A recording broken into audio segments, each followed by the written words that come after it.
This program is brought to you by Pussy Magnets. Put a midge on your fridge with a pussy magnet.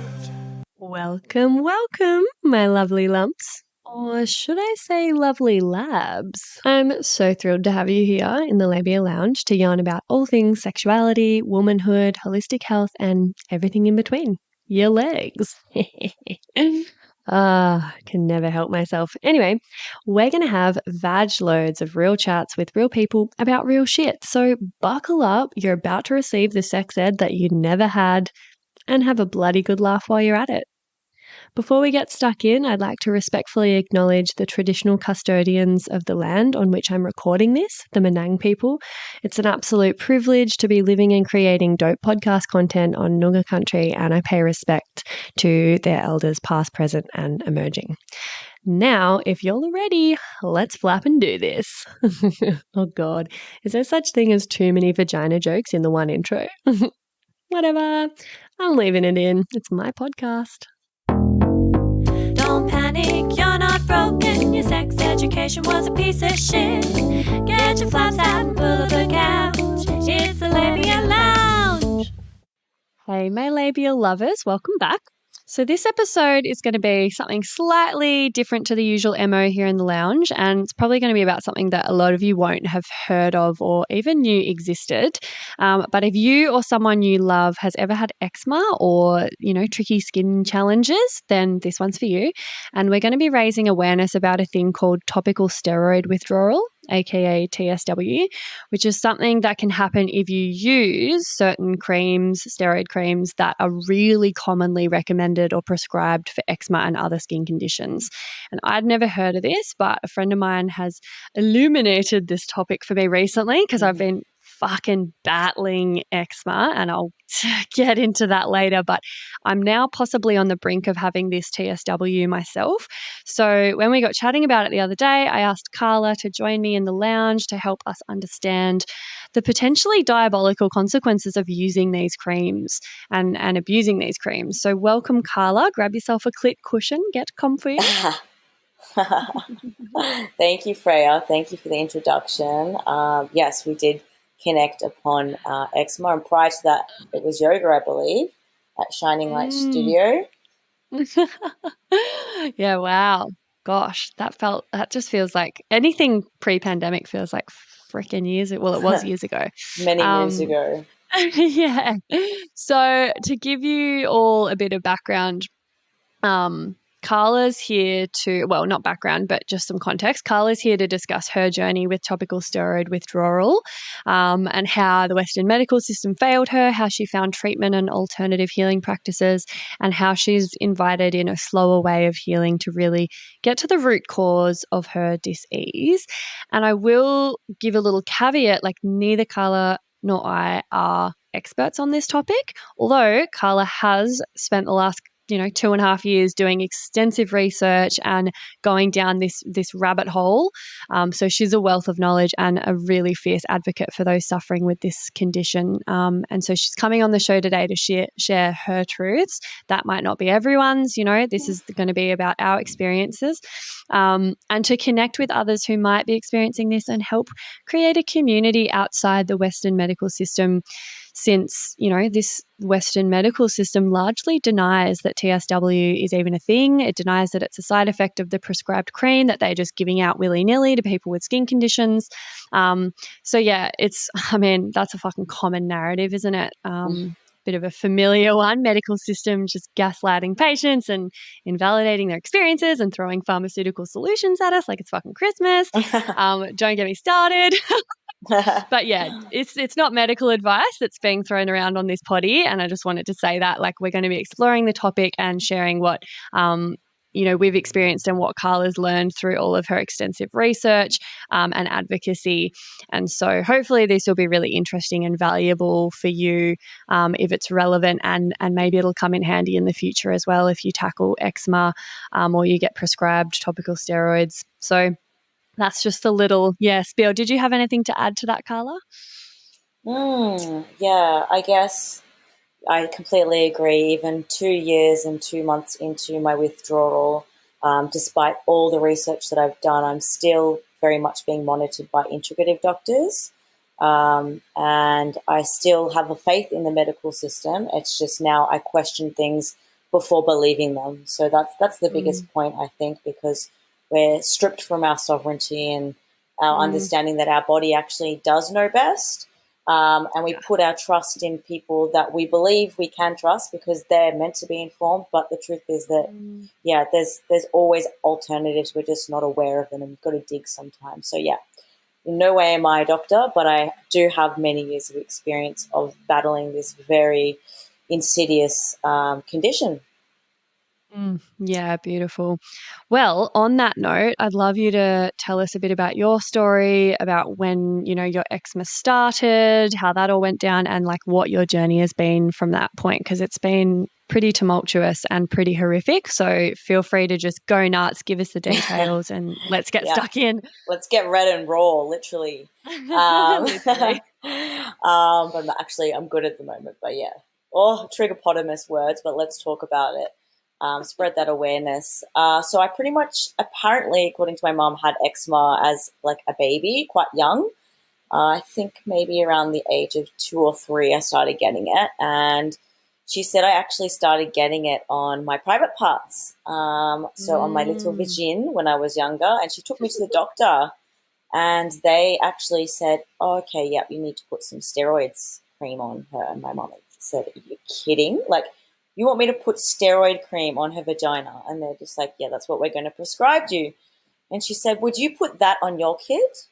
And they said, probably not. And then she said, well, why would I put it on mine? So she was just spat the dummy and thought, no, I'm not doing this. I'm going to take her to a naturopath. Yeah, and that was pretty tapped in for being 30 years ago as well. And she took me to a naturopath, and the naturopath kind of built a little bit of a relationship with me and cut out some dairy and thought dairy's probably not working for you, and some strawberries and peanut butter, which are histamines, and off it for about 6 months and boom, gone, never had eczema again. So that was definitely a dietary kind of inflammation, which is very common in kids. Kids tend to burn out and grow out of eczema. It's just something that happens to them. But if they're given steroids from a young age, they may never get rid of the eczema, and it will just perpetuate the eczema itself.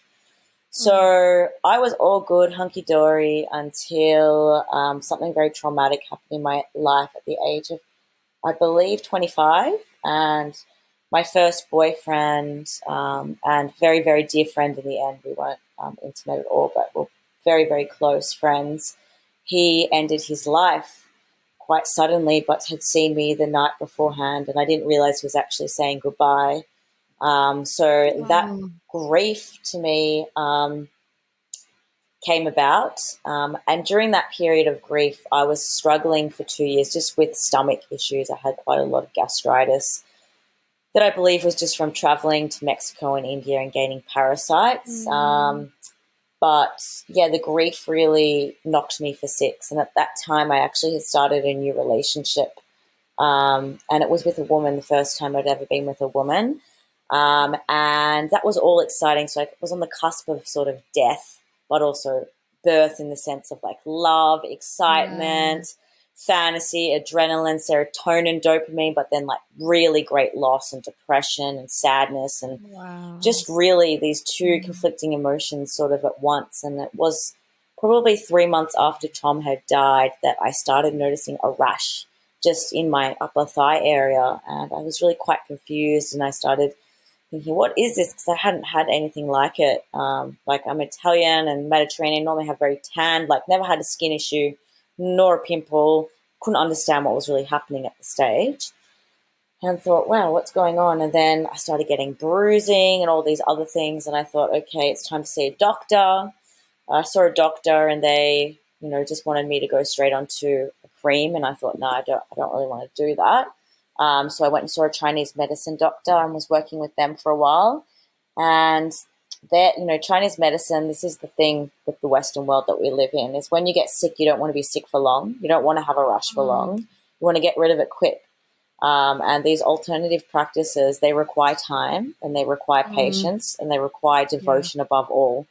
You can't just take a pill or take a cream and it will go. You have to cut out all the things that could be triggers. Deny yourself of pleasures that make you happy.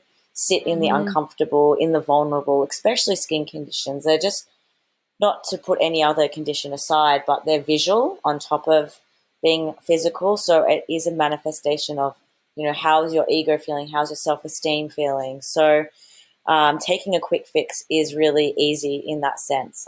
So I actually went to see a dermatologist. I saw them once, and they prescribed me a cream that they said to use on the parts of my body in which I had any sorts of flare-ups. So, yeah, I used this cream on and off for a period of 2 years. There was times where I didn't touch it for 6 months.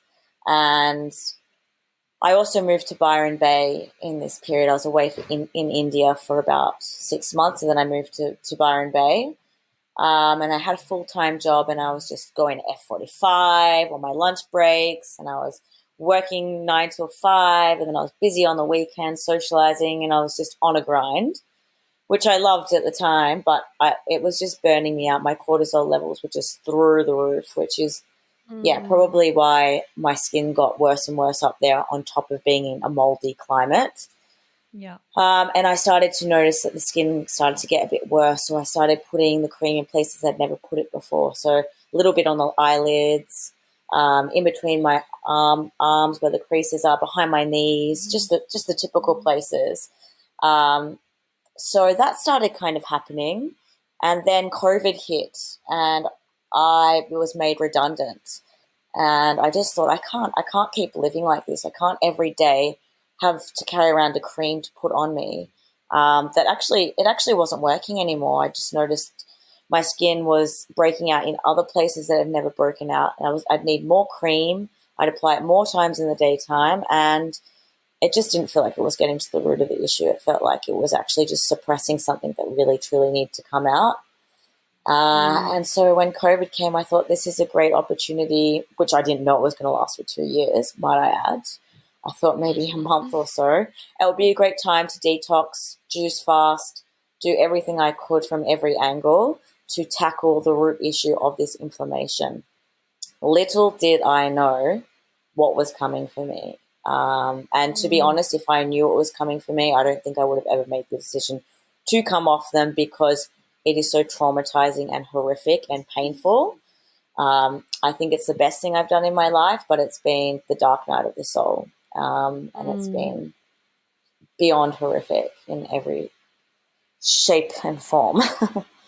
Yeah, wow. So what happened when you stopped using these creams? And just to clarify, like, I'm pretty sure I remember you saying like your dermatologist prescribed you like 6 tubes of this stuff, and Yep. I mean that's already kind of crazy because you're not meant to use it for more than like 2 weeks. It says on the thing. So like, how would you get through 6 tubes in that time? Like that already seems like overkill. Yes. To give you that and not warn you. But yeah, we'll get to that. But it's you can get it prescribed to you. It's also stuff you can just get over the counter at chemists, even without a prescription. There's just varying like strengths, I think. Is that right? Different strengths, different classes as well. So there's different percentages, then different classes. So the 6 tubes I got the tube was probably as big as my thumb, and I got 6 of them. So it was quite small. Right. I wasn't told that it was a class A, which means it's the strongest steroid you can get. So steroids are pretty much the same as a light chemotherapy. I had no idea that it was that strong. Actually, I did not do my due diligence and do research about what the side effects were, because I went and paid $400 for a half-an-hour session with a dermatologist and thought, they know. Surely. They know. So a part of my process in healing has actually had a lot to do with forgiving my dermatologist. I've written letters, which I haven't sent to them, but I've had a lot of anger that I've harbored towards them because, I feel that I, in a way, gave them an opportunity to heal me, and what they did is they made me really sick, and I still haven't gotten better. So I've had to heal that psychological trauma and deep resentment and bitterness and anger, and that's been a huge part of me moving forward. But yes, I did have those 6 tubes, and they were prescribed to me without absolutely any conversation about damages or what potency or what the harm they could do or what actually they do. What is a steroid? Because it's so important. What it is it's cortisone, which is a synthetic version of cortisol. And our cortisol is our stress response hormone. So pretty much your body is so intelligent. It just wants to stay in a place of homeostasis. So if you keep putting a synthetic hormone, which it believes is the real hormone, when you just stop taking this cream, which your body becomes completely reliant on it, your body stops producing cortisol. So what happens? Your hair falls out, your skin falls off, you get nerve pain, you get nerve damage all over your body. You get tremors, you lose a lot of weight. I couldn't move personally for 6 months. I was completely bedbound. I couldn't even get up to make myself a drink. It was also during lockdown as well. So up north, my family lives in Melbourne, and my partner had to take the role of being like a full-time carer. And yeah, the only way I could actually get through the day was I was microdosing on psilocybin. And that was the only thing that could possibly get me through the day. But other than that, every time I did go to a doctor, which was the worst part, they said the only way I could get through this was to take steroids, have an injection of steroids. And for me, that wasn't an option. So they just said the only way you can get rid of it is to have more steroids. So in my head, at the age of 28, I'm thinking I'm going to need to be on steroids for the rest of my life, which is an immune suppressant. Which is pretty much just signing up for a death contract, really, to affect your immune system in that way. It just frustrates me to the very core how they can think that something that potent is something that needs to be stayed on. Oh my God, totally.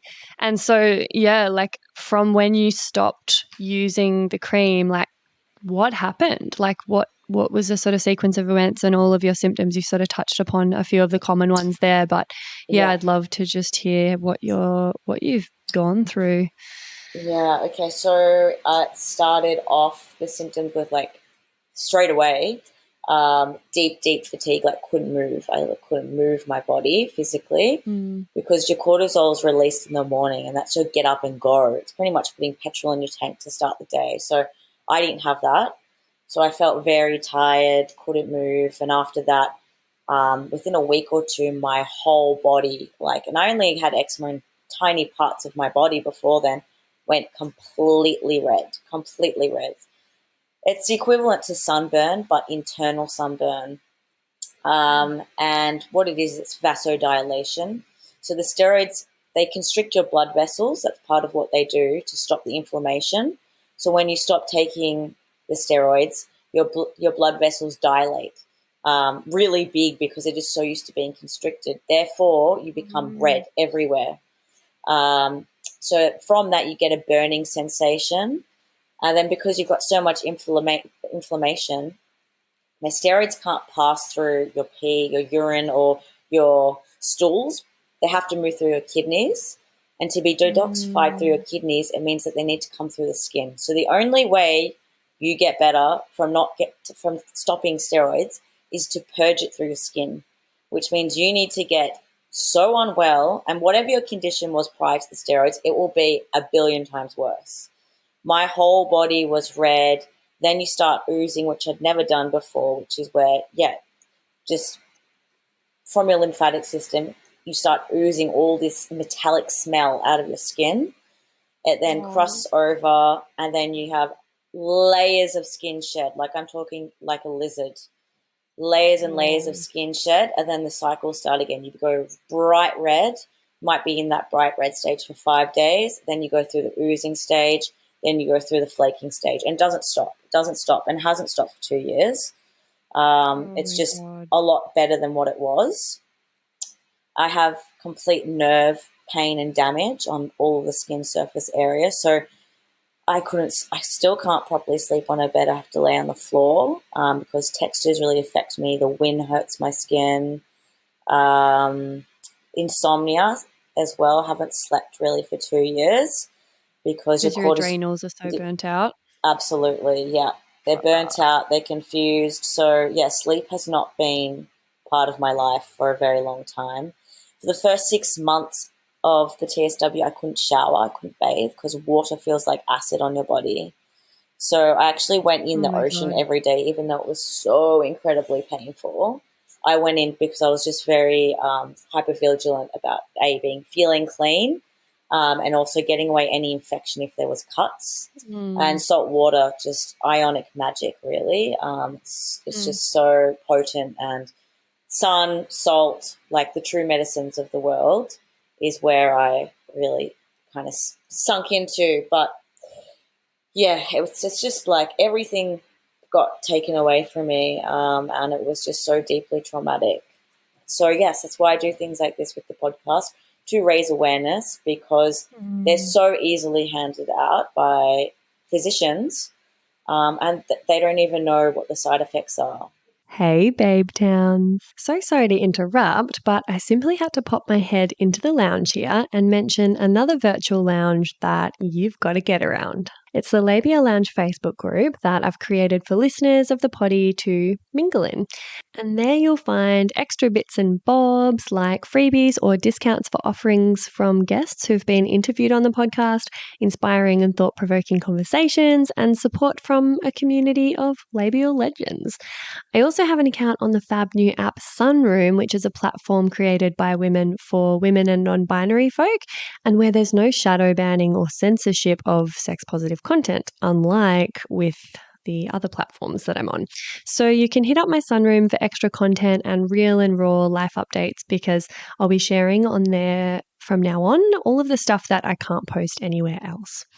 My vision for both of these is that they become really supportive, educational, and hilarious resources for you to have more access to me and a safe space to ask questions that you can't ask anywhere else. So head over to the links in the show notes and I'll hopefully see you in there. And now, back to the episode. Dude, and it's a fucking cream. Like, you just don't even think, like, you know, none of us really even look at the, you know, the small print on things like that we actually take internally, like the pill and all. You know, if we all actually read the side effects of those and we learned about what they do in the body, no one would fucking take them. Absolutely but like not. That's one thing. A cream, like, you don't expect a cream to be so powerful and have such, No. like, I just, like, you know, it's something you rub on your skin, like, you don't think too much about it. No one warns you, like the doctors, dermatologists, like, people just honestly, like, hand it to you and they're like, yep, here you go, blah, blah, blah. And I did once read on a tube, it said don't use for any more than 2 weeks. And I remember being shocked. I was like, oh, wow, like, why? That 2 weeks, that's not much. Maybe this has something in it that's a little bit, you know, but I found that hard to believe that it was even had the potential to be so damaging. And I was like, oh, they must just have to say that because, you know, some warning or whatever, but like, surely that's not the case. So it's just wild that it's something that seems so innocuous and like seemingly harmless, but it can have such a gnarly, like, life-changing effect. Yeah, holy it's shit. incomprehensible. I still find myself in shock that it is happening. It just truly baffles me that it can happen. But when you learn, you know, I've gone so deep on Ayurveda and Chinese medicine and all these other alternative practices, and they say do not put on your skin what you wouldn't eat, because your skin is your largest organ in your body, and it absorbs straight to the bloodstream. Once it goes in the skin, it's in the bloodstream. So to not think that it will go into your bloodstream is, ignorant, but we're not meant to know because we put our trust somewhere else. But the funny thing is when I do go to the doctors and I say, you know, I'm going through a steroid withdrawal, then they say, oh, what steroids were you on? I say, topical. They say, you can't get addicted to topical cream. And they don't even think that you could, get addicted to it. So that's how behind they are in the sense of systematically seeing the body in a secular, the skin is this organ, the kidneys is this organ, but actually they're all so interrelated that they lack that holistic approach, which in the end is so detrimental to the well-being and longevity and the health of someone. Oh, yeah, it's so fucked, and it's not surprising that a huge part of your your journey has been forgiveness of that practitioner that just sort of so flippantly prescribed you something that has basically fucked your life and taken away your livelihood and your social life and your self-esteem and like I'd imagine you haven't been able to earn money when you're bedridden. You had to have your partner be a carer. Like what if she hadn't been there? What the fuck would you have done? Like I'm reading all of this stuff on these TSW support groups, and these people are just housebound for years of their life sometimes, completely detached from society. They can't work. They're on disability. They have no life anymore, no social life, no self-confidence, like anxiety, depression. It just has such a detrimental effect, and not to mention like just the discomfort and pain and horrific. I actually can't go on those groups anymore. It's freaking me out too much. I'm like, holy shit, like this is so depressing. So, oh my God. I went to the doctor pretty recently.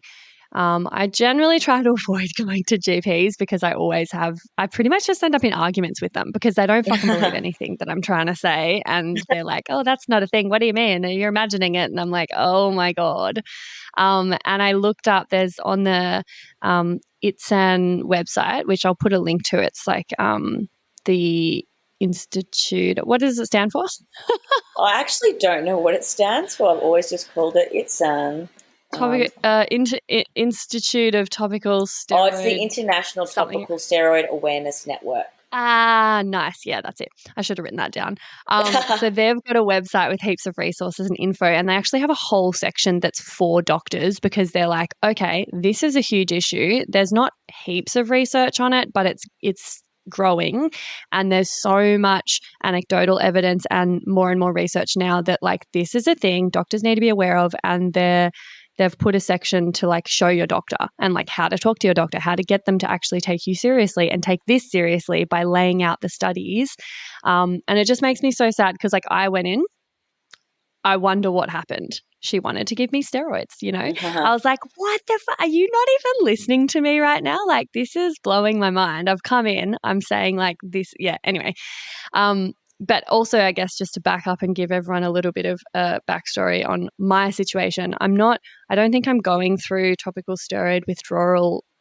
Well, I'd be having a very minor version potentially, or it's looming because I think, it can take a month or more for the symptoms to fully kick in some cases. So I'm just crossing my fingers and my flaps that that's not going to be me. But I've pretty much so I'll do another separate episode on mold because that is another silent killer. But I've been living in this house that turns out, this rental that we've got, turns out it had an underlying mold condition that we didn't know about when we moved in. I've got a mold sensitivity, and mold can just be like insanely bad for your health. And so I've just been slowly but steadily declining in every facet of my world, like my mental health, my physical health, like everything's been going downhill.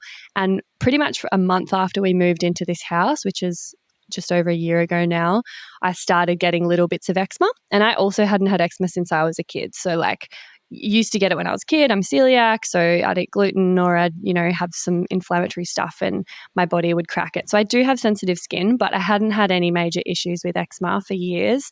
Mm-hmm. And then, it just started spreading and getting worse and worse. And I was really, I really subscribe to the don't put anything on your body that you wouldn't put in your body. Like that used to be my slogan for Drop the Soap, which is like an organic skincare brand that I have. And I make all of my own body products. I literally don't buy any, like even natural stuff. Like I know it's great, but I just make all my own. And so I was making my own creams and things like that. Nothing was working, obviously, because it's all just, a deeper underlying issue, which it always is. You generally can't treat stuff topically. You've got to get to the root cause. Yeah. So, the mold was really creating this horrible thing going on in my body. And then I eventually, when it started spreading, it was in all these areas that I'd never had it before. Like generally it would be, as a kid, it was like in these sort of typical like, corners creases. Of my, creases of your elbows or behind your knees or whatever. I was getting it, like I've been getting it on my nipples. So like cracked, bleeding nipples. which initially I didn't know it was eczema because it's like different skin on your nips, and I just thought I kept sunburning them or something when I'd go to the beach. Yeah. But no, it was eczema and it started spreading. So now it's like all over my breasts.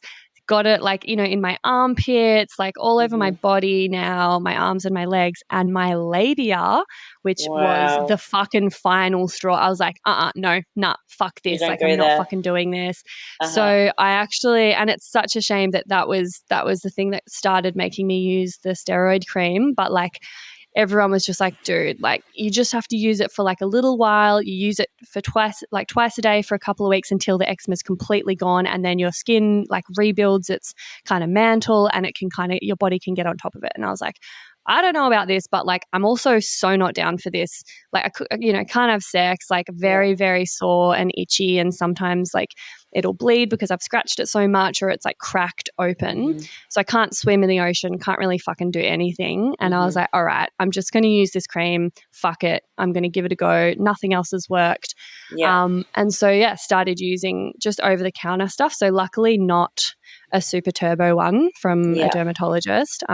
Thank fuck. Thank heavens. And and then I think because it's just it basically just makes you so reliant and you get relief almost instantly, like when you first start using it. And I would use the cream and I was like, oh, I can actually have sex again. I can actually go for a swim. I can actually like go for a run and sweat without it stinging and burning my whole body, or put on a wetsuit without all of like, because I just you can't do any of that. Like your skin's just you can barely bend your limbs where they're meant to bend.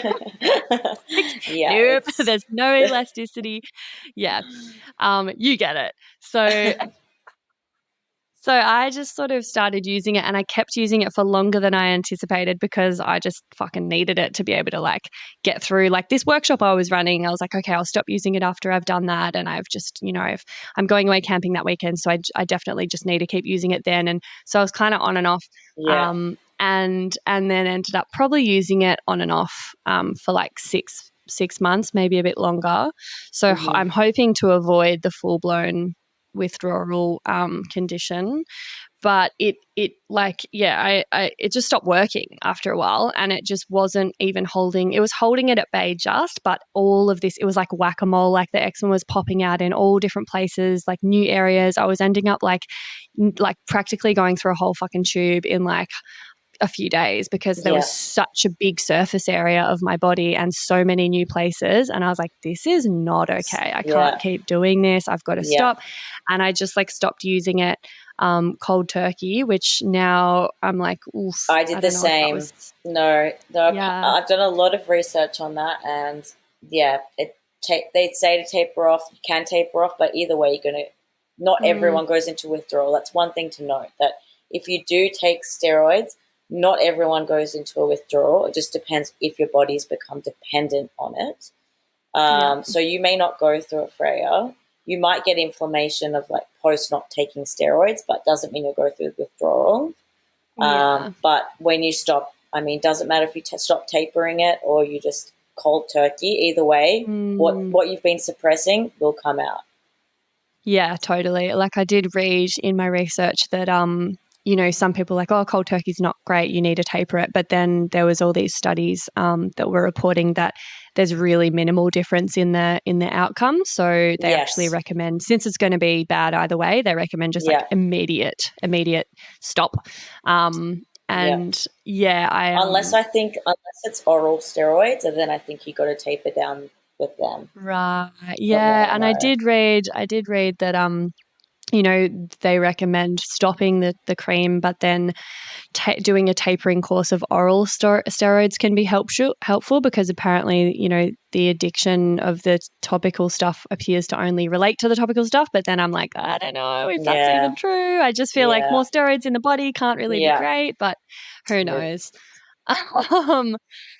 So basically like that's been my sort of experience, and it's tricky to tell what's since I've stopped using it. It was about a month ago that I stopped using the creams, and pretty much straight away my eczema just fucking exploded, and it's worse than it's ever been. It's spreading to new areas all the time still, and it's like it's pretty unbearable. Like, but it's also really tricky to tell what's because I'm still stuck living in this moldy environment What the until trigger is. yeah. So like it's I'm getting all the fatigue and the the low dopamine and serotonin because mold depletes your Yes. all of your stores, and you get mood swings and Mm. irritability and brain fog and lots of skin issues and all these symptoms that are related to mold overlapping. So I'm kind of like, wow, like there's probably a lot going on, mold as Yeah. well as a bit of the withdrawal and a bit of my body just being like, holy fuck.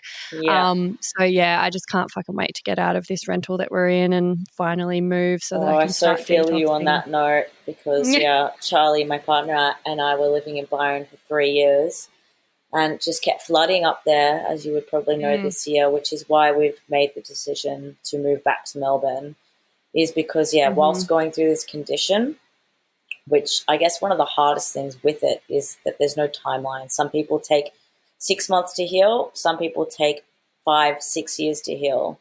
So there's no timeline. It's not like you break your foot and they say in 3 months you can walk on it. You don't know when you're going to get better. So it's really hard to make plans because 1 week you might be okay. Then the next week you can just be absolutely horrific. And there's nothing you can take to help you through it. You have to just sit through it. So it's a very uncomfortable situation to be in. But because of the floods, the same as what you're saying, it's like just had to remove all triggers. And being in a moldy environment isn't going to help anyone, let alone someone withdrawing or trying to rebuild back their mitochondria and immune system and adrenals. So, we made the big move of leaving that beautiful, rich landscape and the beach life to come back to beautiful, eclectic, eccentric Melbourne. Yeah, wow. Have you noticed a difference since being there, or it's too soon to tell? Well, we came from kind of summer there to winter here, so I don't even think winter's really a great season for the skin either because it's quite dry. But it's just a time thing. Like every day I know I'm so much better. Like my worst now would be my great 2 years ago. So it is getting better. It's kind of just peaks and troughs. Sometimes I have to get bad before I get good, and my whole comes day in cycles, hey, like waves yes, definitely comes in cycles, comes in waves. In the whole 2 years, I've probably had 4 months of being completely healthy. But other than that, I have been unwell the entire time. Yeah, wow. Oh my God. All right. Well, I've got goodness. yeah, oh my God. I got more questions, but let's just slot in this segment, Get Pregnant and Die. Don't have sex, because you will get pregnant and die. Don't have sex in the missionary position. Don't have sex standing up. Just don't do it. Promise? Yes. So do you have a story about how your sex ed failed you? Maybe a funny story about a sex ed teacher or something that you learned or you didn't learn? What do you got? Oh, how sex ed failed me. Gosh. Sex ed in general just wasn't a thing at my school, really. I think all we did was put a condom on a banana and talk about, this is how you put a condom on. All got bananas, put condoms on, and that's as far as it went. But I guess sex education for me has been mainly when intimate with another person, or especially the partnership I'm in now. It's all about understanding your genitalia and like where pleasure lays and how to connect with that. But sex ed was never about pleasure. It was never about not even really about safety. It was somewhat got to do with consent, but mildly. So I think it failed me in every way. I don't even remember my teacher. It was so long ago and irrelevant at the time in the sense of it's just awkward and embarrassing and not in any way approachable. Yeah, totally. Oh God, if I had $1 for every person who's basically said the same thing. So funny. I've been trying to get Charlie, Carla's girlfriend, on the potty to do an episode on lesbian sex. So look forward to that if that winds up happening. But in saying that, I did get amazing sex ed education from my mother, which I'll never forget. Wow.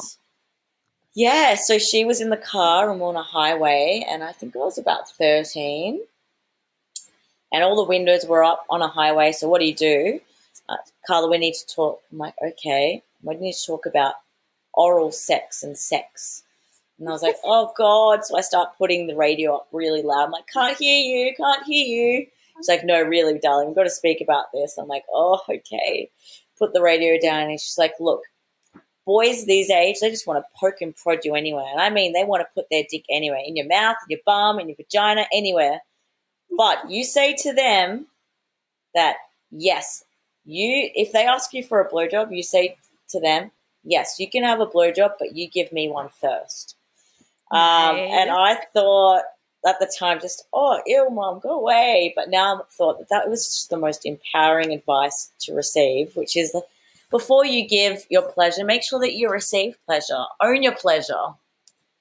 Oh my God, I love your mom. That's Yes. amazing. Yes, so that definitely has influenced me my whole teenage years, because I thought, well, I'm not going to give anything if I don't receive anything. So it was always on a mutual term, which was great. Awesome. Oh my God. Yeah. That's she was my such a best teacher. simple- Yeah. Oh, fuck yeah. Hey, with the bananas, my school they had these like plastic bananas that opened up, and inside the plastic banana, or you took the lid off the banana, like the top bit of the banana you could remove, and there was a pink like plastic penis underneath. Did you have Oh, those? wow. Or actual bananas? No. We had bananas, and after we put the condoms on them, we ate them. Nice. The recess. Yeah. A phallic recess. Oh Yeah. my God. Love it. All right, cool. Well, all right, let's get back into the nitty-gritty of TSW. So like when you're talking about how it kind of I remember you saying like it might go away for like the symptoms might sort of not be too flared and go away for like a month or two, but then they'll come back for like 3 months, and then they might go away for like 2 months, but then they'll come back for another, like, what do you think? Is that because your adrenals are just so fried at that point? Like, why does it get better and then come back? Like, do you know much about what's going on, why there's nerve pain, why you're getting insomnia, like all of that? Yeah, well, I mean, pretty much what's happened is the steroids have damaged your kidneys. And your kidneys are trying to repair, and repair takes time, but also to get better, you have to get unwell. So if you think about having toxins in your body, they call it a healing crisis in a way. When you do like a fast or like a water fast or a fruit kind of fast, you go into apoptosis, which is like the death of your old cells. Yeah, and that's great, but it's also quite dangerous because it promotes like a purge, and that purge normally comes out through, well, it doesn't always come through skin for people. It can come through like headaches or, feeling sick in the stomach or stomach aches, something like that. But for me, it's my skin. So, it's a purge. It's a purge of the steroids, of the chemicals, of the toxicity, of the inflammation, and it comes through. And it takes a long time for it to come out. So, yeah, the adrenals are completely taxed, which is why, again, your cortisol is constantly just trying to repair its flow, because we're all circadian rhythm human beings. We've all got our body clocks. And what the steroids do is they stop you from producing your cortisol. So your body's trying to build it back again, but it doesn't know what time to build it back. It doesn't know when's appropriate to give you that much. So it's trying to find its feet again, its rhythm.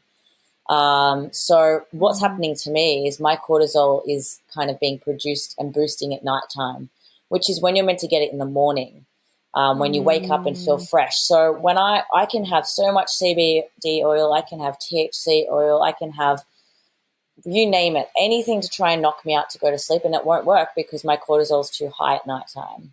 So your body is just trying to find its rhythm after being so damaged. So that's why so many things, I don't fully understand why it can get better then goes bad again. But I think it's just the body's way of trying to heal and get rid of it. Yeah. Wow. Excuse the interruption, my loves, but I'm shamelessly seeking reviews and 5-star ratings for the potty because, as I'm sure you've noticed by now, it's pretty fab. And the more people who get to hear it, the more people it can help. Reviews and ratings help me curry favour with the algorithmic gods and get suggested to other listeners to check out. Plus, they make me feel really good and appreciated as I continue to pour my heart and soul into creating this baby for you. And I promise I don't mazz over them or anything. I mostly just tuck them away for a rainy day when I'm filled with self-doubt and existential dread about being self-employed, which is fairly frequently. So you see, leaving a review really does make a difference, and it's an easy little act of support that you can take in just a minute or two by either going to Spotify and leaving 5 stars for the show or writing a written review and leaving 5 stars over on Apple Podcasts. Choose your poison, or if you're a real overachiever, you could do both. Whoa now. If you are writing a review though, just be sure to only use G-rated words because despite the fact that this is a podcast about sexuality, words like sex can be censored and your review won't actually show up. Lame. Anyway, what was that? Oh, you're going to go do it right now while I wait. Okay. Yeah. No, that's a great idea. May as well just quickly click that 5-star button before we get on with it and, forget about it and get on with your day. I'm hearing them roll in. I'm hearing those 5 stars. Oh my God, I make myself cringe. Anyway, thank you muchly. You're a total gem, and I'll let you get back to the episode now. When you realized that this is what was happening with you, obviously you're going to medical practitioners and things, and I'd imagine there was a lot of trial and error trying to find the right ones, trying to find ones that actually believed you and that could knew about this enough to support you. What has been your journey with that, and how, what response did you get from medical practitioners? Have you found any really amazing ones that you actually feel really heard and supported by? Yeah, that's a great question. God, I have spent hundreds of thousands of dollars on medical bills trying to find the right doctor, to find someone who will listen, because it's actually really traumatic for me seeing a practitioner, because I find I need to educate them on what I'm going through because it's so unknown. And every time I talk about it, I have to bring up the emotions of how I'm feeling. And in a way, it's like justifying myself and trying to explain what I'm going through and explain what the condition is. So that in itself is just, it really stopped me from seeing a lot of practitioners at the beginning because I just couldn't justify why I was doing what I was doing, and I didn't want to be told to go back on steroids. I did do research before I stopped doing before I stopped taking steroids, and I knew I was going to go through topical steroid withdrawal. But what I had researched had said for every year that you're on steroids, it should take a month to detox. So in my head, I thought I was on them on and off for 2 years, so 2 months. I mentally prepared for 2 months. So that's what I was like, okay, I'm going to give myself 2 months of complete suffering, and I'm just going to sit through it and just know it will end. And then it didn't. It just kept going, and it was really, really, really bad for 6 months. I went to a couple of doctors in that time. Each time I went to the doctor, even when I went to an integrative doctor, they just told me yet again I need to go on steroids. So I just stopped going to the doctor in general, and I went and saw a naturopath. And he was an integrative naturopath. And he was really, really helpful. He gave me a lot of supplements to work with, and I noticed I got a lot better when I started seeing him. And from that point onwards, I kind of, when you're part of these support groups with thousands of people on them, there's one answer to how to heal from this, and that's time. So my kind of understanding is, what can I do given that I have to give it time? What can I do to support my system? What does support look like? To me, it meant getting acupuncture twice a week.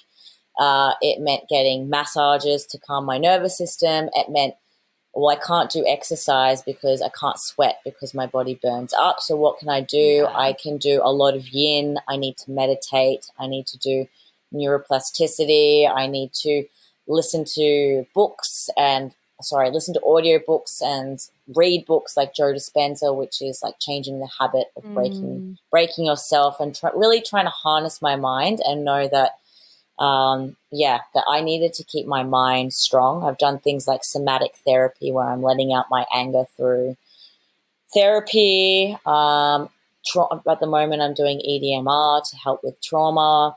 So I'm really coming from every angle of healing kinesiology. I've tried, like, you name it, I've gone down there. I've done water fasts for a week. I've done juice fasts. I've just taken it so seriously. It's been my full-time job, which is like how to heal. But now I'm just in a space of, if I can find something that supports me, I'll do it. Yeah. Because there's no magic pill to get rid of it, but there are ways to support your body to get through it, because your body is just going through hell. It needs as much support. So finding a practitioner, I'm seeing a doctor at the moment called Dr. Dan Sipple. He's a naturopath, and he's working with me and monitoring me as I move through this process still. And he really has a lot of empathy, and that's what you need in this situation. You need someone who will listen, that has empathy and can understand that you're choosing to, take an alternative route and support you through that. Yeah, absolutely. I mean, you're already so compromised and you're just suffering so much. Everything is hard already. And then to rock up into a doctor's office or a practitioner's office, like, I so related to you just saying, like, holy fuck, it's actually traumatic to just have to go and start afresh with another practitioner and like educate them, tell them the whole backstory, repeat like all the same things, and then reassure them, yes, I've tried that. Yes, I've heard about that. Yes, yes, yes. Like, that doesn't work. Listen to me. Like, it's just exhausting. And I've done that with like a few different health things I've had going on and still have going on. And it's more trouble than it's worth. Like, honestly, it's just so draining, and you come out of there feeling like completely defeated and disheartened and unheard, unseen, invalidated in your experience and your truth. And it's like, this is fucked. You guys are supposed to be healing and listening, and they just, I've been to so many practitioners that just don't seem to have any of that empathy, and in fact, a bit like blamey, are like, well, if you're not going to just take this drug or like do the thing that I say, then it's your fault. Like, you want to stay sick if you're not going to be prepared to do that. And I'm like, wow, that's just the last thing someone needs. Like, it breaks my heart that things like, it's so prevalent with women's conditions as well. Like things like endometriosis, the average time for diagnosis is 8 fucking years.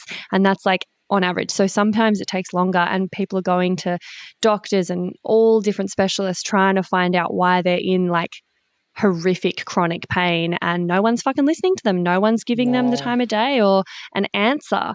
So like, I really relate to that, and it's like unbelievably like uplifting when you find a practitioner who's empathetic, they listen to you, they take everything that you're saying seriously, and they're like, cool, all right, I'm on your team. Let's work on this together. How can we support you in a way that you're comfortable with, that isn't going to be putting more crap into your body and isn't going to be trying to Band-Aid solution this? Like, Absolutely. I've like been in tears when I've had a practitioner actually do that for me. I'm just like so grateful and so 100%. exhausted. Yeah, well, even the language that they use, I think they said to me at the beginning, you got an autoimmune disease. And when you break it down and say, well, what does that even mean? And they're like, your body is attacking itself. Now, the fundamental principle that I've learnt with the body in the last 2.5 years is your body is only trying to heal itself. If you go and fall over and you get a graze or a cut, what's your body doing the next day? It's healing. It's creating a scab, and it's creating a scab to create skin underneath that eventually the scab will fall off and you'll have perfectly healed skin. Your body's always healing itself. It's not fighting itself. If your body is inflamed, it's because there's an underlying issue. It's not because your body's attacking itself. It's because there's a trigger, and that trigger could be mold. And so your body's going in overdrive by trying to, fight off the mold, which ends up creating inflammation in your body. It could be gluten. It could be a deficiency in minerals. It could be so many things, but because the system is so secular, they just see it as the skin. There's an issue. let's suppress it. Not, okay, what's really going on? Not just autoimmunity, just not slapping on a label like your body's attacking itself. It's not. Why is it attacking itself? Why is it creating inflammation? What is going on? And that's why I think integrative doctors are really amazing.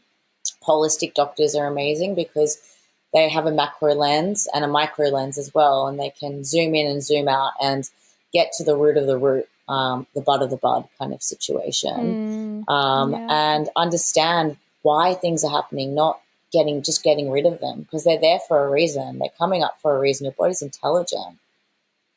So, I think reshaping and using language, like imagine walking into a doctor's clinic and the first thing they say to you is your body's so intelligent, it's just trying to heal it. You've got, chest infection. Your body's actually just trying to produce phlegm to get rid of the virus. Imagine if they just told you that you're sick because your body's intelligence is trying to get rid of something, not like walk in and think it's doomsday because you're in a doctor's office. Yeah, totally. It's so classic, isn't it? Just masking the symptoms. And like, a fever, we think of a fever as like, oh shit, got to bring the fever down. Oh my God, you're sick. But like the fever is actually your body just trying to heat itself to kill off the bad guys so that it can get better, and it's a necessary part of healing. Yeah, yes, exactly. We just are so misguided. Which is so unfortunate because it's like you were saying, it really strips us of our sovereignty and our ability to make like informed decisions about our own health. And it's really, really sad to me, and I'm still on the hunt for that golden goose of a practitioner who's just all over it. But they are about. Yeah. You just got to dig deep. Yeah, dig deep totally. And wait time. Like even my wait time to see the doctor that I'm seeing now was 6 months waiting list. So like they're around, but they're wanted. Exactly. Yeah, totally. And you were saying like that you've spent just like hundreds of thousands of dollars on your health. Like fucking resonate with that. I have been on such a massive journey for like 8 years, I reckon, since the first time I was exposed to toxic mold, and so many different things going on, so many mystery, this and that, and like it's just fucking expensive as hell. Like how the fuck have you been able to support yourself, and like how has it affected? I mean, because you couldn't work for a lot of that, which means you couldn't earn money, right? Like, are you able to get a disability pension? Has your partner been supporting you? Like, has that affected the relationship? Like, how have you managed to hold it together? Oh, yeah, it's been wild. To be honest, it happened like at the best time ever in the world for me, in the sense of COVID, because there was the government help for that time. So because I was made redundant, I was on the job seeker payment, which was great. I thought the universe is supporting me through this. Obviously, I'm not on that now, but I was always freelancing because I do graphic design. So I was able to work from home despite what state I was in. So that has been helpful. But yes, doctors' medical bills, like, my last doctor session, which was last week, like the bill racked up to $700 just from supplements and the consultation. So, I've been really fortunate to have support from my parents when it's been really, really expensive. But no, I just think it's really, it's a privilege to be able to heal yourself and see these kind of doctors, because they're not cheap. And you have to prioritize your health, and you have to go without many things so that you can get better. Yeah.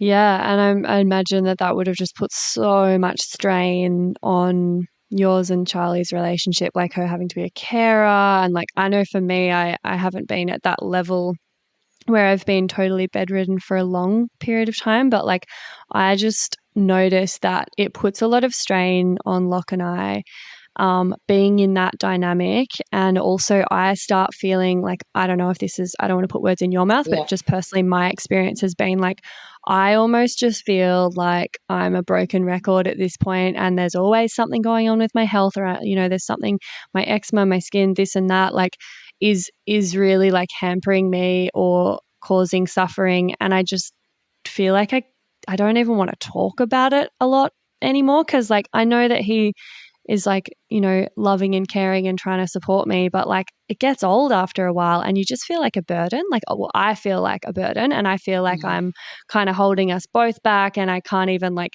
it's just, I get into this little pity party space sometimes where I'm just like, holy fuck, like no one understands, no one can really like get how difficult this is, and it sucks that he has to cop the brunt of like see me at my worst, look after me when I can't look after myself. Like things like that have been, put a lot of pressure on things. And then obviously that changes the dynamic. Like it's not a super sexy dynamic when like I feel like just a hot mess that he pretty much has to like look after. And it's not like that all the time at all, but like I've definitely had some pretty major stuff go down even since we've been together the last sort of 2.5 years, and I feel really uncomfortable with how much I've had to lean on him. So yeah, I'd imagine that would be super challenging to be able to receive so much support when you just desperately need it, but like, you know, like you're just not in control. Oh, yeah. Oh, God. Yeah. Like I was just like, whoa. Bruh. Yeah. I mean, we've been together for 5 years now. So we had 2 years of like, I had like mild skin issues then, which we still needed to work through, but it didn't inhibit us from doing anything. Like I could still do everything that we wanted to do. I'm so grateful that we had that space and time together because we were just so fluid and free. But yeah, I mean, my heart always hurts for knowing that Charlie's had to, be part of this process, because I know how hard it's been for me, and I know that this is part of my part of my cards that I've been dealt, and I've questioned why me, why is this happening, what have I done to deserve this, and now I'm just in acceptance. I'm like, this is the card I've been dealt. Like, this is my lesson. I need to get through it. You need to stop asking why and just deal with it, be creative, work around it. And yes, every day I feel awful that I can't be my fullest potential for the person that I love most in the world. But I have to always remind myself that, like, in the end, they choose to be here. And if for some reason they're just like, this is too much, I would have to understand that, because I just know how much they've given and been there and just been such a pillar of support. But yeah, I also make sure that when things get too hard, that I now am in a situation where I can go to my family house and be supported by them and not put all the pressure onto the relationship, because I think it's important to feel that they have autonomy as well, and just to constantly check in and make sure that everyone feels like their needs are being met, because obviously us as sufferers, we have to sacrifice so much, but our partners do too, and they have to sacrifice things without them having conditions, like what they want to eat for dinner, or if we can be touched that night, or when we feel comfortable being fully seen. And you know, it's just so many things that they have to experience too, which really shows, I guess, the integrity and the love and the compassion and, the unfaltering support that they can offer. And sometimes I think to myself, I'm like, having this condition, it would be actually easier to be on my own, because I wouldn't have to be so vulnerable and be seen through it. But then the other part of me is like, I would actually just be so sad and depressed and isolated. And like the love that Charlie has given me through this process has been the light at the end of the tunnel. Same with like my family. So it's like two sides of a coin. It's like, would it be easier? Yes. Would it be worse? Yes. Without them. So it's just a horrible situation, and no one deserves to go through it. If you can avoid it, please avoid it. And that's why we're sharing it. Hey, it's to share. It is to share that there are consequences to certain decisions. But it all happens, I believe, for a divine reason that we can't see. And to be honest, even though how horrific it's been, it's transformed who I am as a person. The last 2 years have actually put Carla into a cocoon, and I know that my butterfly wings will fly as a new butterfly. I'm not who I used to be. I don't smoke cigarettes anymore at all. I don't drink alcohol, have it for 2 and a bit years. I don't eat gluten. I'm Italian, so I can't have pasta and all the things that I love. I can have gluten-free, but it's not the same, but it kind of is. But, things have been taken away from me that before were my identity. And I've had to reshape who I am. And now when I walk away from this experience healed, I'll remain who I am now. I probably won't drink anymore. And if I do, it will be a special occasion. And I will never smoke again because I know what it takes to be healthy. And I will never, ever do anything to jeopardize what that looks like. And I think I remember my mom saying to me once, if you have your health, you have like a million wishes. But if you don't have your health, you have one wish. And that's always really sat with me because I'm just... Now in life, I'm like, once I have my full health back, like I've got everything.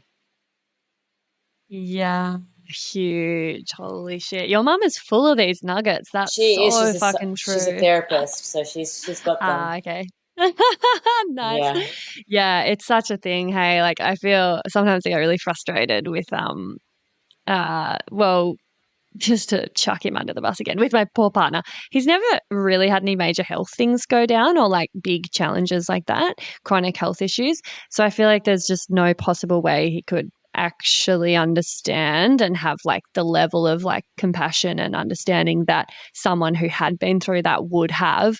And it's just sometimes it's just so frustrating seeing people just like eating heaps of crap and like smoking and drinking and doing whatever and like just really putting their health in jeopardy and being really careless. And I'm like, wow, like what the fuck? Like I've always been pretty conscious of health, but there's nothing like having major health things go down that makes you pay attention to every single thing you put in your body and everything you do because you can't take it for granted and you never will again. Like No. I would never, I can't relate to the people like my partner who just don't get it, don't care. They're like, whatever, I'm invincible. It's just that mindset that you have when you're a teenager, like you're invincible and you can just get away with doing whatever to your body and it will just cop it. And it's like, no, it fucking won't, or at least mine definitely won't. And I've learned that lesson the hard way. And so it pains me to see the things that people do to their bodies. But anyway, that's why wouldn't they, I guess, if they hadn't had any consequences. But yeah. Hey, me again. If you'd like to support the potty and you've already given it 5 stars on whatever platform you're listening on, I want to mention that you can buy some really dope merch from the website and get yourself a Labia Lounge tote, tee, togs. Yep, you heard that right. I even have Labia Lounge bathers. Or a cute fanny pack if that'd blow your hair back. So if fashion isn't your passion, though, you can donate to my Buy Me a Coffee donation page, which is actually called Buy Me a Soy Chai Latte, because I'll be the first to admit I'm a bit of a Melbourne cafe tosser like that. And yes, that is my coffee order. You can do a once-off donation or an ongoing membership and sponsor me for as little as 3 fat ones a month. And I also have a Sunroom profile over on the Sunroom app, as I've mentioned. And I also offer one-on-one coaching and online courses that'll help you level up your sex life and relationship with yourself and others in a really big way. So every bit helps because it ain't cheap to put out a sweet podcast into the world every week out of my own pocket. So I will be undyingly grateful if you support me and my biz financially in any of these ways. And if you like, I'll even give you a mental BJ with my mind from the lounge itself. Saucy. And I'll pop the links in the show notes. Thank you. Later. Well, I'd love to, wrap up with some... Actually, let's do the segment TMI and then we'll wrap up because I just realized we haven't done that yet. TMI, we love it. TMI, we love it. So, do you have a TMI story that, and I don't know if I haven't said this on the podcast for ages. I haven't sort of like prefaced this segment. I sort of feel like I don't need to anymore. But for any new listeners, I'm rebranding TMI, which stands for Too Much Information, as Too Much Inspiration, because I think it's really inspiring and empowering when people talk about those topics that are usually taboo or stigmatized and kind of under the rug or behind closed doors. And, you know, I think it's disempowering that there's even this concept of like, oh, too much information. I don't want to know that. Don't talk about sex. Don't talk about periods. Don't talk about your body. It's gross. I'm like, fuck that. So this segment is for people to chat about anything that would usually be considered too much information for public conversation. This is the place. So does anything spring to mind? Oh, gosh, there's too many things that spring to mind. I guess for being in the same-sex relationship, Charlie and I are very open with our bodies and our way of connecting and communicating.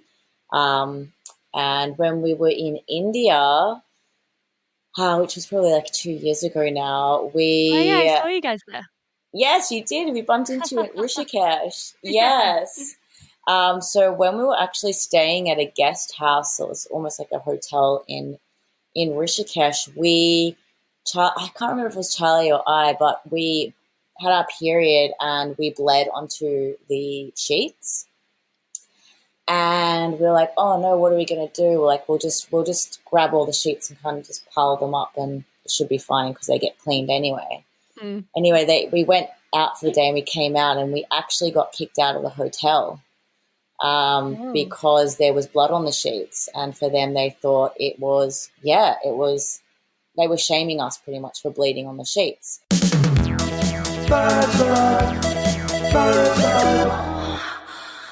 So that was a real ordeal for us, I guess, because it made us realize how much as women we're just so shamed by our menstrual cycle, our period and tampons. And when you go to the counter, you kind of have to like hide getting them. And just it's become a long way in like the Western world, but still there's so much shame that are upon women. Obviously, we had to hide our affection a lot in India in that sense, which we respected the culture. However, when that kind of happened, we were just so shocked that something as instinctual as bleeding, which actually creates the males that kicked us out of the hotel, was something that had happened. Fuck me. Yeah, wow. Gosh, I can't believe that. That's so ridiculous. Like, wow. Did you kind of confront them about it or there was no point? Oh, yeah, Charlie definitely did. She knew the guy that owned the guest house, and I think she actually did her yoga teacher training with him. He was one of the trainers, and she just couldn't believe that someone who trains yoga that's in a space of, connecting with your body kicks someone out for something that's an accident. So, I don't know. It was he definitely got a few words spoken to him about it, but in the end it's their culture and what can you do? Yeah. Other than inform and educate them. Yeah, far out. Well, thank you for that story. I'd love to leave listeners, I guess, with a little bit of maybe some,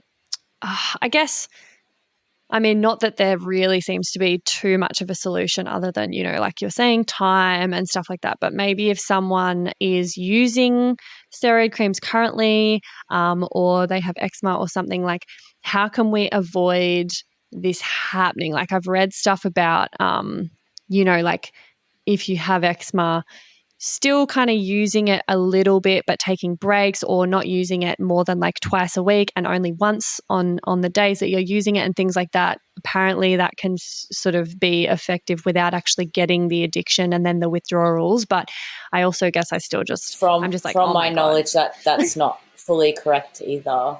I've heard of people that have gone in for an injection and have got it just from one injection.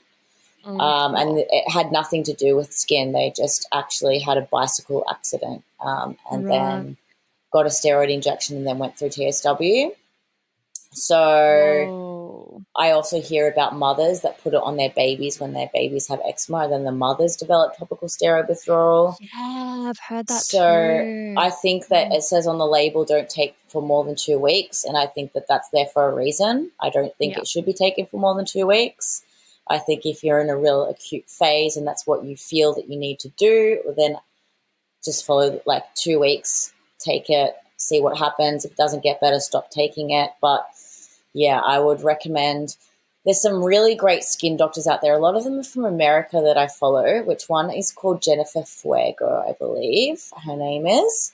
And then there's another one, and she is called the Eczema Conquerors. And they have a podcast and Instagram pages, and they are all about getting to the root of the cause of eczema, which normally has a lot to do with gut dysfunction.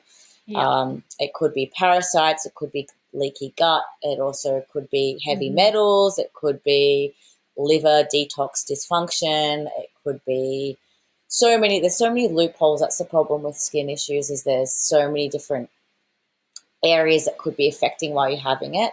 But what you need is someone that understands this and is willing to go down a rabbit hole of discovery with you, to help you rebuild back your weakest area. It could be the gut, so probiotics, eliminating inflammatory foods, drinking celery juice, alkaline. It could be something as simple as that.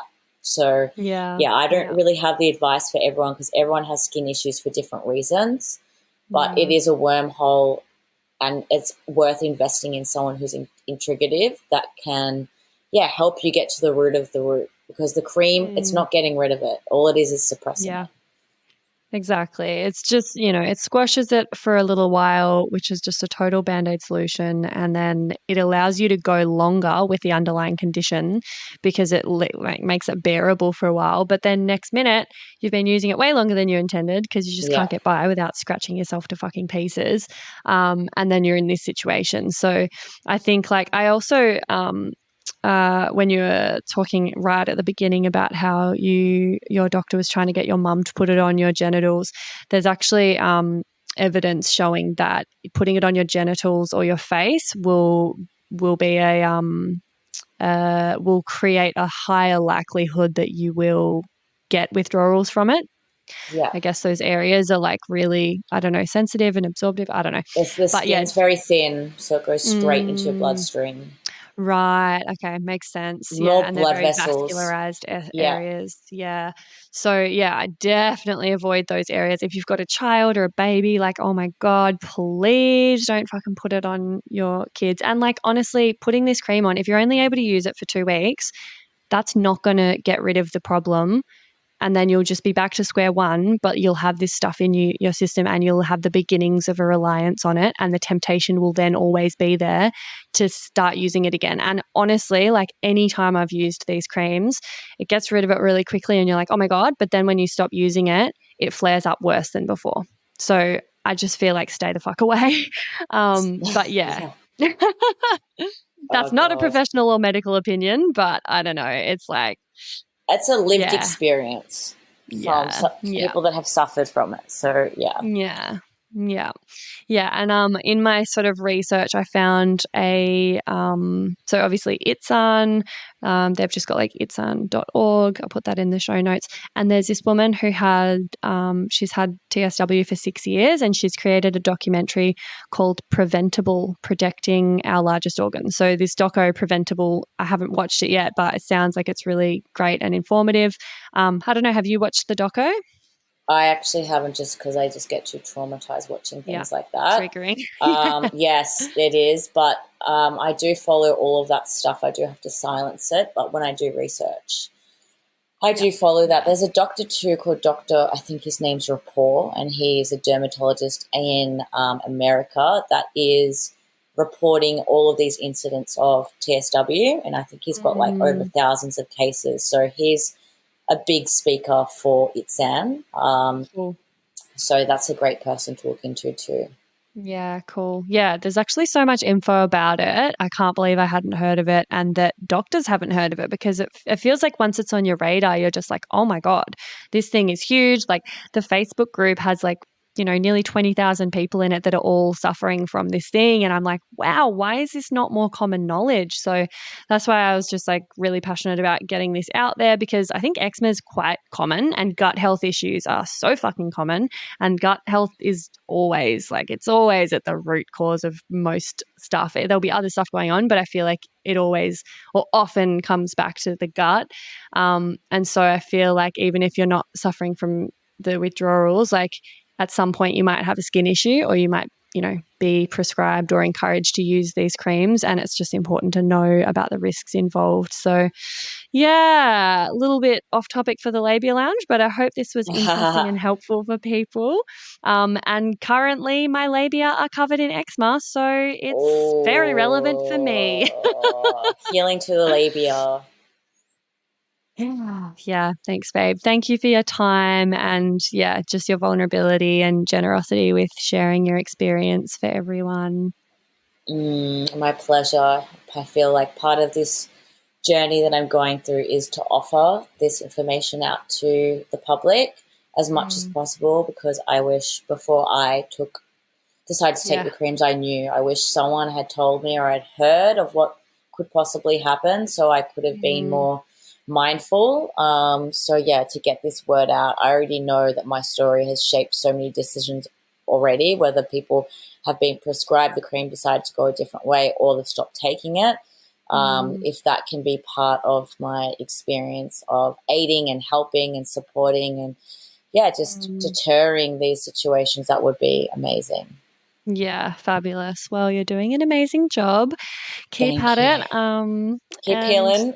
Yeah, keep healing. I'll be there with you. Yeah, I'll see you on the smooth side of town. Totally. Can't fucking wait. You got this, girl. Thank you Bye, for your time. everyone. And that's it, darling hearts. Thank you for stopping by the Labia Lounge. Your bum groove in the couch will be right where you left it, just waiting for you to sink back in for some more double L action next time. And in the meantime, if you'd be a dear and subscribe, share this episode, or leave a review on iTunes, then you can pat yourself on the snatch, because that, my dear, is a downright act of sex-positive feminist activism. And you'd be supporting my vision to educate, empower, demystify, and destigmatize with this here podcast. Also, I'm always open to feedback, topic ideas that you'd love to hear covered, or guest suggestions. So feel free to get in touch via my website at freyagraph.com or say hey over on Insta. My handle is Freya_graph_YMT, and I seriously hope you're following me on there, because damn, we have fun. We have fun. Anyway, later labial legends. I'll see you next time.